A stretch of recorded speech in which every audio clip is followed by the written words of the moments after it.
দেখে মনে হচ্ছে না যে আমি ফিশ ফ্রাই তৈরি করছি? একদমই না, আমি ফিশ ফ্রাই তৈরি করি নাই। জাস্ট আমি 3টা আলু দিয়ে আর পাউরুটি দিয়ে মজাদার একটা নাস্তার রেসিপি তৈরি করছি। তো আসসালামু আলাইকুম, আমি এখানে 3টা আলু সিদ্ধ নিয়ে নিয়েছি আর একটা ডিম সিদ্ধ নিয়ে নিয়েছি। এটাকে আমি গ্রেট দিয়ে কুচিয়ে নেব। তো দেখতে পাচ্ছেন আমি একটা এরকম আলু কুচানো এটা দিয়ে আমি কুচিয়ে নিচ্ছি।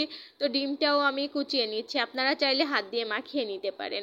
তো আমি একে একে সবগুলোকে কুচিয়ে নিয়েছি। তো এর ভিতরে আমি দিয়ে দিব পেঁয়াজ কুচি, একটার মতো আমি পেঁয়াজ কুচি দিয়ে দিচ্ছি এর ভিতরে। এবার বেশ অনেকটা আমি কাঁচামরিচ কুচি দিয়ে দিচ্ছি এর ভিতরে। আপনারা আপনাদের স্বাদ অনুযায়ী ঝাল ব্যবহার করবেন। তো আমি এর ভিতরে স্বাদ মতো লবণ দিয়ে দিচ্ছি আর খুব ভালো করে মাখিয়ে একটা আলু ভর্তা তৈরি করে নিচ্ছি। আর আলু ভর্তা কিন্তু আমরা কম বেশি সবাই তৈরি করতে পারি। তো এরকম আলু ভর্তাটা মাখিয়ে নিয়েছি। আর চাট মশলা থাকলে চাট মশলা দেবেন, আমার কাছে নাই এজন্য আমি দিই নাই। জাস্ট এরকম আলুটা মাখিয়ে রেখেছি। আর একটা বাটি নিয়ে নিয়েছি, সেই বাটিতে আমি 4 চামচ ময়দা দিয়ে দিচ্ছি। তো 4 চামচ ময়দা দিয়ে আমি একটা ব্যাটার তৈরি করব। তো এখানে আমি ঠান্ডা পানি দিয়ে দিচ্ছি, গরম পানি দেওয়ার দরকার নাই।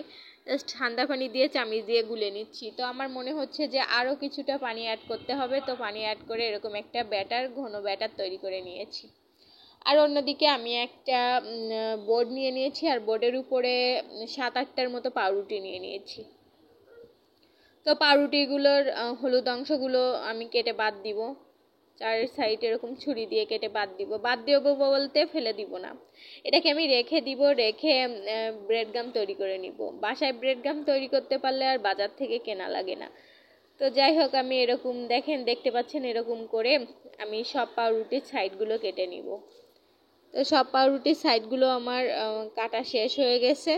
দেখতে পাচ্ছেন আমি একে একে সবগুলোকে কেটে নিয়েছি। এবার এগুলোকে সরিয়ে নিয়ে এরকম একটা বেলন নিয়ে, তো এটাকে আমি একটু চ্যাপ্টা করে বেলে নিব। তো দেখতে পাচ্ছেন আমার বেলা শেষ হয়ে গিয়েছে। আর আলুর এরকম লম্বা মতো একটা পুর করে নিয়েছি। তো সেটাকে আমি পাউরুটির মাঝখানে দিয়ে দিচ্ছি আর পাউরুটির এক সাইডে সেই ব্যাটারটা দিয়ে দিচ্ছি। আর এই ব্যাটারটা কিন্তু আমার আঠার কাজ করবে। তো দেখতে পাচ্ছেন আমি এরকমভাবে এক সাইডে দিয়ে আরেক সাইডটা আমি ইসের উপরে উঠাই দিয়ে আটকিয়ে নিচ্ছি। আমি যেমনভাবে করতেছি আপনারা ঠিক তেমনভাবেই করবেন। তো আটকিয়ে নিয়ে আমি একটু চাপ দিয়ে চ্যাপটা করে নিয়েছি। তো আমি সবগুলোকে করে নিয়েছি। আপনারা চাইলে গোল গোল শেপ করেও রোলের মতো তৈরি করতে পারেন। আমি অফ ক্যামেরাতে সবগুলো এরকমভাবে করে নিয়েছি। তো একটা গামলাতে আমি একটুখানি ময়দা গুলে নিয়েছিলাম আর দেখতে পাচ্ছেন ময়দার মিশ্রণটা কতটা পাতলা করে গুলছিলাম। আপনারা চাইলে এখানে ডিমের মিশ্রণে ডুবাতে পারেন, তবে ডিমটা একটু বেশি পরিমাণেই লাগবে। আমার কাছে মনে হয়েছিল এরকম করে করলে আর কি ভালো হবে, তো আমি এরকম করেই করছি। তো দেখতে পাচ্ছেন আমি ব্রেড গাম মাখিয়ে নিচ্ছি, ময়দার মিশ্রণ থেকে উঠে আমি ব্রেড গাম মাখিয়ে নিচ্ছি। আর এই ব্রেড গামটা কিন্তু আমার বাসায় তৈরি করা, দোকান থেকে কিনতে হয়নি। তো একে একে আমি এরকম করে সবগুলোকে ময়দার এই পানির মিশ্রণে ডুবিয়ে তারপরে ব্রেড গামে একটু মাখিয়ে নিব। তো দেখেন আমি ব্রেড গামে সুন্দর করে মাখিয়ে নিচ্ছি। আর বাকিগুলো আমি অফ ক্যামেরাতে করে নিব, ভিডিওটা লং করতে চাচ্ছি না, আপনারা একই নিয়মে বাকিগুলোও করে নেবেন। তো বেশ অনেকক্ষণ ধরে আমি কিন্তু ব্রেড গামটা মাখিয়ে নিলাম। এবার চুলার ওপরে একটা কড়া বসিয়ে দিয়েছি আর কড়ায় পরিমাণ মতো তেল দিয়ে নিচ্ছি, যেহেতু আমি ডুবো তেলে ভাজবো। আর তেলটা গরম হওয়ার পরে আমি একে একে সব নাস্তাগুলো ছেড়ে দিচ্ছি। তো দেখতে পাচ্ছেন আমি একে একে সব নাস্তাগুলো দিয়ে দিচ্ছি এর ভিতরে।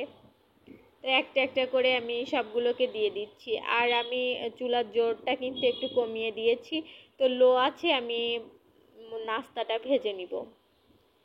তো একটু লাল হয়ে গেলে আমি উল্টে পাল্টে আরও বেশ কিছুক্ষণ ভেজে নিচ্ছি।